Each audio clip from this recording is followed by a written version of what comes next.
নতুন যে বাংলাদেশ, এই বাংলাদেশ নতুন ব্যবস্থায় পরিচালিত হবে, নতুন সিস্টেমে পরিচালিত হবে। নতুন বাংলাদেশে কোনো দুর্নীতিবাজ, কোনো চাঁদাবাজ, কোনো টেন্ডারবাজের জায়গা হবে না।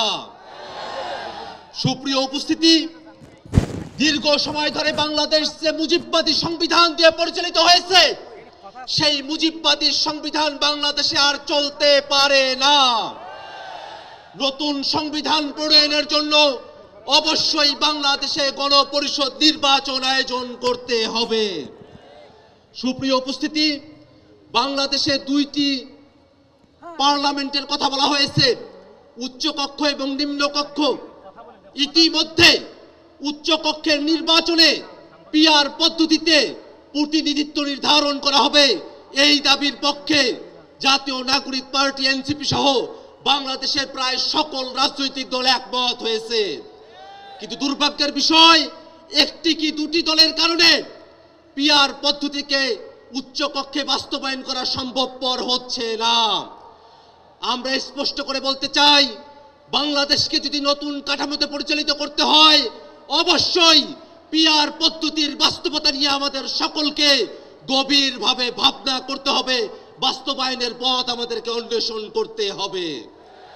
সুপ্রিয় উপস্থিতি, বাংলাদেশে এ যাবৎকালে যে নির্বাচনী ব্যবস্থা আমরা দেখেছি, যে নির্বাচনী কাঠামো আমরা দেখেছি, সেই নির্বাচনী ব্যবস্থা এবং কাঠামোতে বাংলাদেশের সামনে নির্বাচন আমরা আর হতে দিতে চাই না। পেশি শক্তির বলে, কালো টাকার বলে, জোর জবরদস্তি করে, কেন্দ্র দখল করে বাংলাদেশে নির্বাচনে জিতে আসার যে ব্যবস্থা, সেই ব্যবস্থা অবশ্যই পরিবর্তন করতে হবে। হাজার মানুষের জীবনের ভিতর দিয়ে যে নতুন বাংলাদেশ আমরা পেয়েছি, সেই বাংলাদেশকে আমরা আর কখনোই ব্যর্থতায় পর্যবসিত হতে দেব না।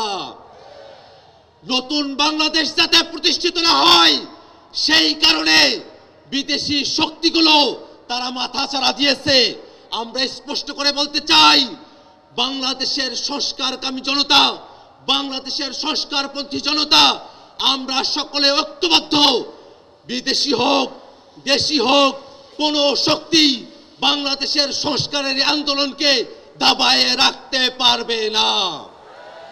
একই সাথে আজকের এই মহাসমাবেশের গুরুত্বপূর্ণ বক্তব্য হলো, বিগত 15 বছর ধরে বাংলাদেশের মানুষের উপরে যারা স্বৈরাচারী কায়দায় জুলুম করেছে, বাংলাদেশের মানুষের উপরে পিলখানা, শাপলা সহ 24-এর অভ্যুত্থানে গণহত্যা সংগঠিত করেছে, সেই সব গণহত্যাকারী আওয়ামী লীগ এবং তাদের দোসর, তাদের সকলকে বিচারের আওতায় নিয়ে আসতে হবে।